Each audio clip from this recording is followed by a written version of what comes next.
morning, Mark. How are you?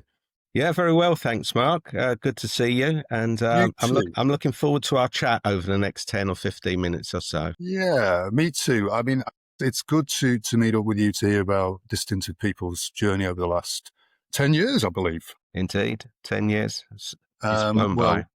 certainly in my time in reward, I've been working in reward for, let me see now, about over 25 years, and both in public, private sectors, consulting, and in-house roles.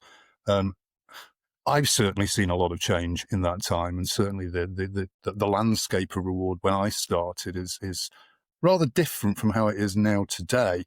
Um, how would you feel? How do you feel about how reward has changed? What are the challenges that you've seen, particularly while you've been with Distinctive People, or how things have evolved, if you like?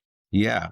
Well, I think it's been like an express train, really. Over the last 10 years, we were sort of looking back and reflecting on the sorts of projects that we've been involved in. And over that time, we've done over 200 reward projects across sectors, primarily in the public, quasi-public sector, but in the private sector too. And there's been a distinct evolution of, I guess, thinking over that period of time, which I do think is quite interesting because if you think about it, most organizations that decide to examine their reward practices will do that perhaps once every 5, 10 years. It's not something that they're changing every 5 minutes, for all of the obvious reasons.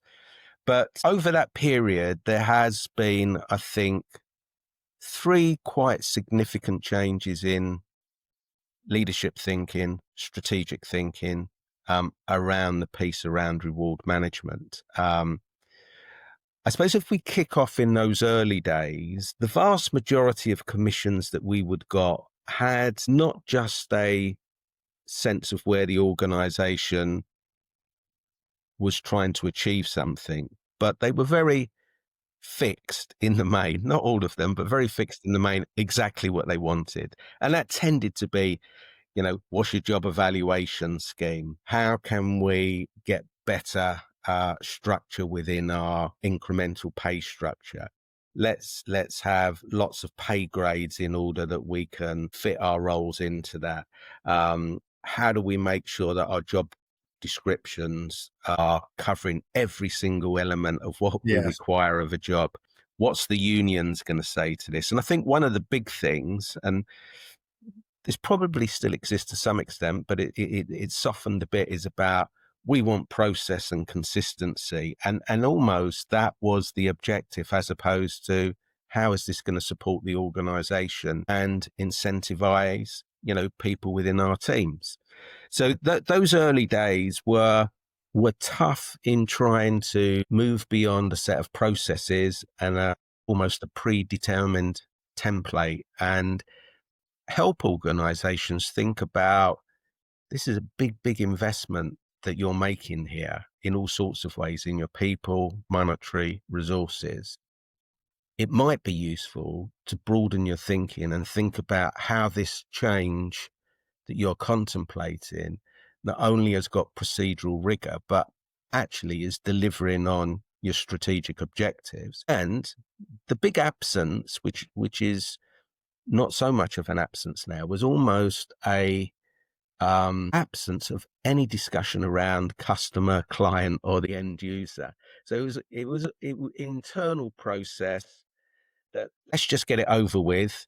Let's try and do something that people feel that they're going to get something out of this, normally money, as far as we can affordably, and then we'll move on with the real work. So I couldn't agree more, Mark. Actually, I mean, certainly when I was in consulting, the amount of times where I would see, as you say, that I suppose that overemphasis on maintaining what went before, but somehow tweaking it to one size fits all, which often wouldn't actually work, and often an absence in terms of a reward strategy in itself. It was yeah, more, as you say, the process. It was almost like the tail wagging the dog in some instances, not in all cases, of course.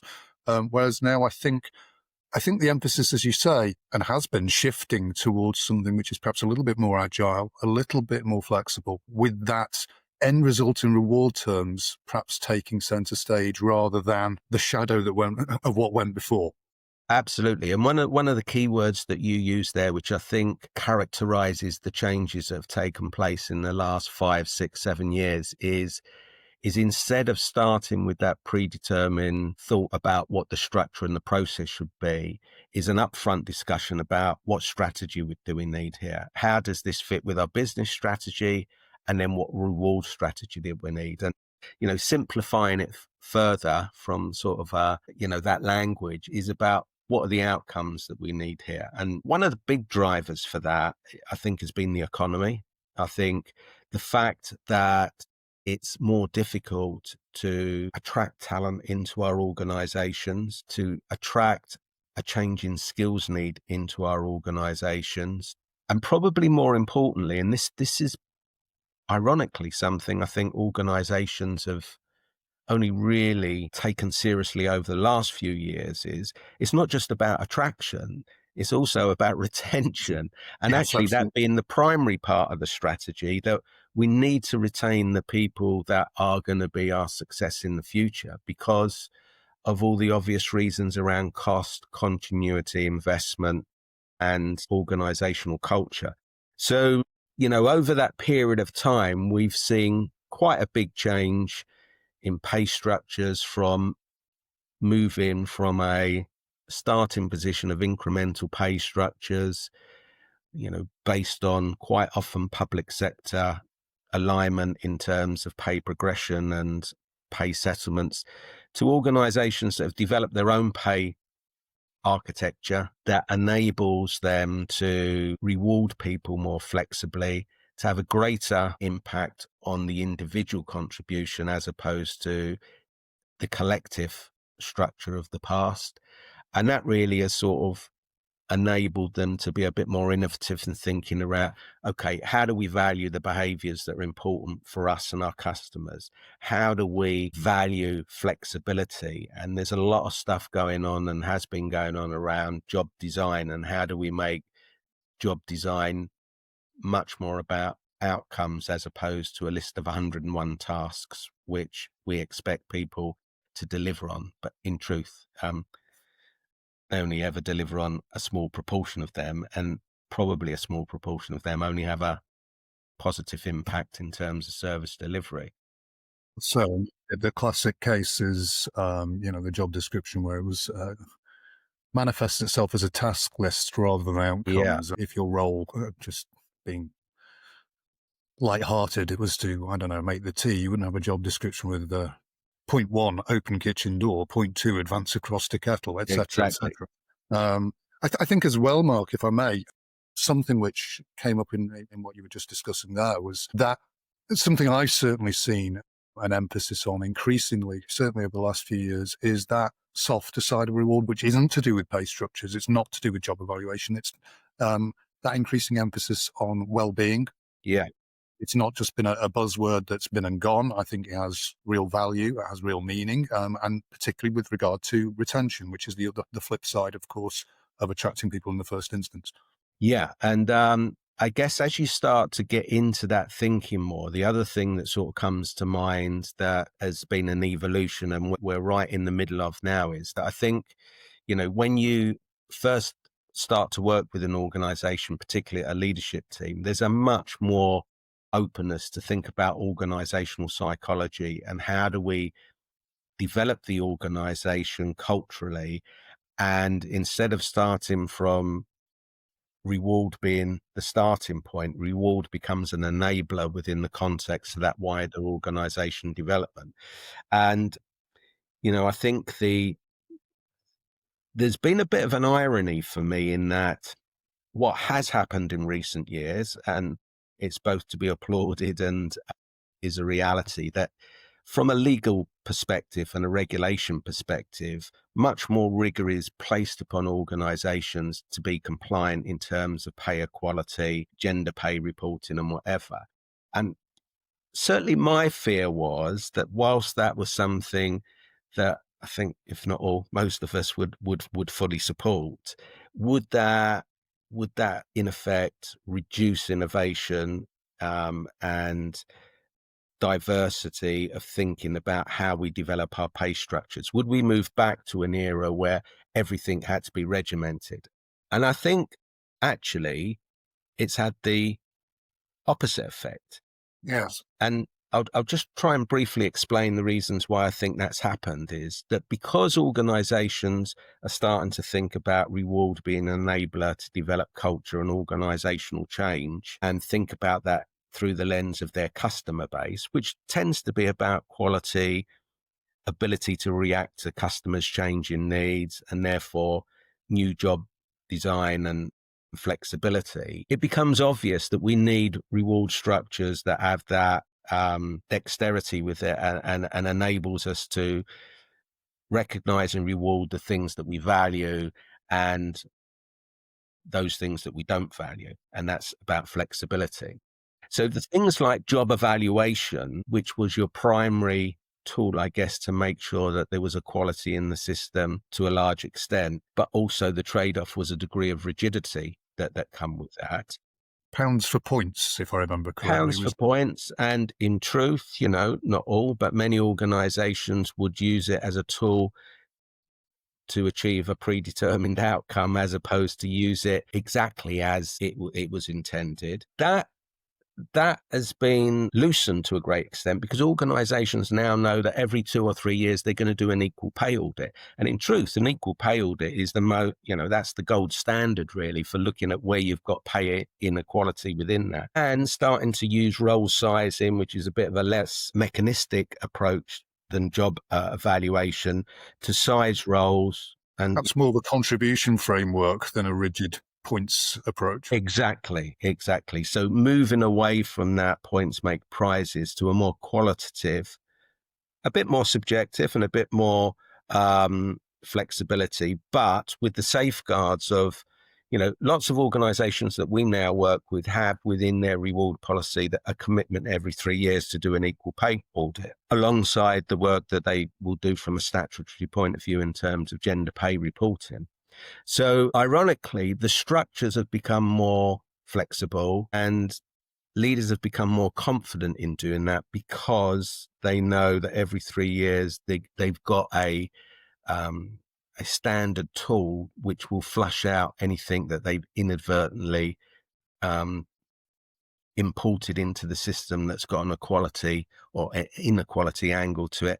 And then, a commitment to have an improvement plan that designs that out again. So I think we've got to a more harmonious position in terms of what we need for flexibility, but fairness and equality. And as I say, customer being right at the heart of how does this deliver the outcomes that we need. Absolutely. I think you also actually, you just touched upon something there, which was something I was going to ask about. You talked about specific tools and approaches to assist with those sort of processes. And I think one of the other things I wanted to touch upon was how technology has impacted on reward and different approaches to reward. Because certainly when I started in my first tenure in reward, I can still remember some colleagues who could remember back in the day they were manually drawing graphs and charts. Obviously, that's no longer the case anymore. But I think the impact of technology is material. And I just wondered how you thought about that, how distinctive people have embraced that, and where you see that going.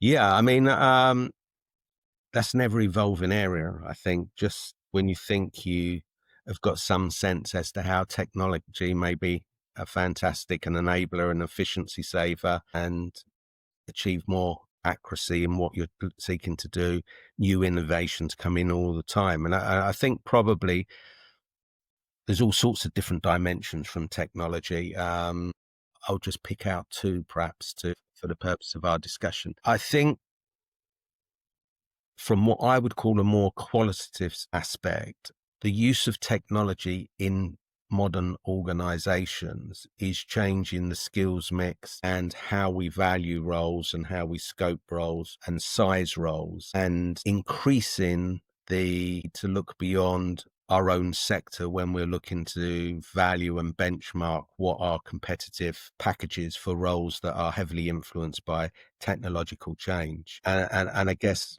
one obvious way around that is that lots of organizations will no longer just be employing people locally. The use of technology enables them to cast the net much further afield, often internationally, to bring in talent who won't necessarily be part of the organization in the same way as they would have been 20 years ago. So, you know, certainly post pandemic in the technology piece, we saw, people moving out of London who had technology skills or roles where they were predominantly roles that they could um, deliver through certainly IT, relocating to more affordable places throughout the UK. I would have been one of them, actually. So there you are. Exactly. But still often attracting a premium payment by virtue of where the organization was headquartered. And that's only going to change more. And, who knows how AI is going to take that into the future. But what we do know is it is going to change roles. I've no idea. My sense is it's probably not going to reduce roles as much as we thought it might do, because I think it will just mean that we reinvest those savings into frontline roles where we do need more empathetic and direct contact with the customers. But it will change roles, and that will change the reward structures that we need to support that. I think in terms of how it's assisted in terms of the reward management piece. I mean, you will know, and this is how we connected, distinctive people at the moment are supporting the G15 organizations undertake a benchmarking exercise exclusively for those 15 organizations. The size of those organizations are massive. The amount of data that we are collecting is Yeah, phenomenal. And it's a lot. the analytical task that is involved in putting that together is revolutionized by the technology that we can now use to analyze that and present it in a way in which is going to be useful, engaging, and authoritative in what is a relatively short period of time. Historically, that would have been dozens of people within a team being able to do that. Now we have a small team of analysts that are able to produce that and use all sorts of technology and draw out all sorts of trend analysis, which we'll be able to present in graphical form, that will enable guys in those organizations to use that as part of their informed decision making. So massive changes. Well, I'm certainly looking forward to getting the results. It will help me no end, I'm sure. Yeah, well, we're all looking to the outcome. There's one area that I'd just like to share with you and the audience, and some of the changes that we're seeing. And it's not, I've sort of focused quite a bit on pay structure, pay progression, compliance, equality. But the area that's sort of taken off, and it was developing before the pandemic, but it took off for all the obvious reasons after the pandemic. It was, I guess, has been referred to for many years now as total reward. I'm not sure that that's the best sort of label to put on it, but looking at those aspects of the employment offer that go outside pay and what I would call the core terms and conditions. And organizations are doing some really innovative things in terms of that. And I just want to sort of spend a minute or so just sort of sharing with you Please, what yeah. I what mean, what what, what might be you know um, food for thought for organizations that are trying to get a competitive edge, but working within, quite tight budgetary constraints. Because a lot of these things don't involve money, but they do involve courageous leadership. And what I mean by that is doing things that people felt historically were not good things to do. So it's a bit counterintuitive. And I'll sort of try and make sense of that is that one of the things that we found through some research that we did in terms of the projects that we were looking at, what is it that people actually value about their workplace? They value a lot of things. Money is obviously an important common factor. Often it's not the highest, but it's right up there. But the thing that was increasingly becoming the most attractive currency was time, that yes. people wanted time. And, you and I guess all organizations will in one guise or another be applying hybrid working. Certainly in our recruitment practice, I find, unfortunately, most candidates, the first thing they will ask is, does this organization have a hybrid approach? Not what does the organization do? What's the purpose of the role? Is it exciting? People are looking for that for a time perspective. So we started to develop some sort of thinking and new ways of adding to the employment package around time. I'll just give you two or three sort of little anecdotes to sort of finish on. One of them was time around, okay, my lunch hour always gets eaten up by doing more work, and I grab a sandwich after 10, 15 minutes or whatever. So we looked at some organizations about, and this only works in certain settings, but let's introduce a concierge service. And the concierge service is about I, as an employee, being able to go onto my laptop and book a bit of time for somebody to wash my car or to go and get some shopping at lunchtime. Those things would eat into my time, either at home or whatever. Whereas if I had a facility within my workplace to enable me to get somebody else to do that, I've just bought 45 minutes of time or an hour of time. I can spend more quality time in the evening with the kids or whatever it is. And that's actually quite a small investment. And obviously something like that is something that probably lots of people want to tap into. So there's a capacity issue. So some of the thinking was around, well, actually, let's make that aspirational. So for our high performers, they move into an area of our talent management where they get access to a set of added benefits, i.e., the concierge or other elements. So that was a big. That was quite an innovative sort of thinking around the time side of things. I mean, other organizations, which are probably a bit more mainstream now, the sorts of organizations that we work with are purpose-driven. We attract people who have got a social drive in terms of their roles, yes. And often will volunteer in their local communities or whatever. Let's actually give them volunteering time. Again, that's something that they would probably do. But if we as an organization also put our shoulders behind that and show our commitment to community investment, then, that's 2 days that I might take out of my annual leave entitlement that actually the organization is saying, you have 2 days to do that. So there's lots of things that can be built around, I think, the concept of time as well as money and flexibility. And, just finally, I guess, reward strategies now, I think, are starting to be developed almost using the balanced scorecard approach.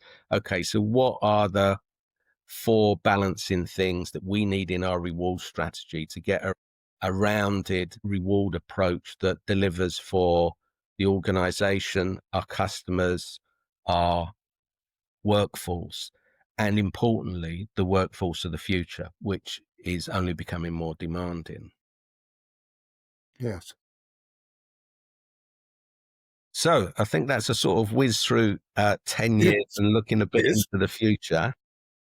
Well, that's 10 years. 10 years of some real growth in approach, let alone opportunities. And may I wish distinctive people another successful 10 years following on from that with some of these innovative approaches you've just described, Mark. Thank you. Thanks very much. I've very much enjoyed our chat, Mark. Good to see you. Thank you.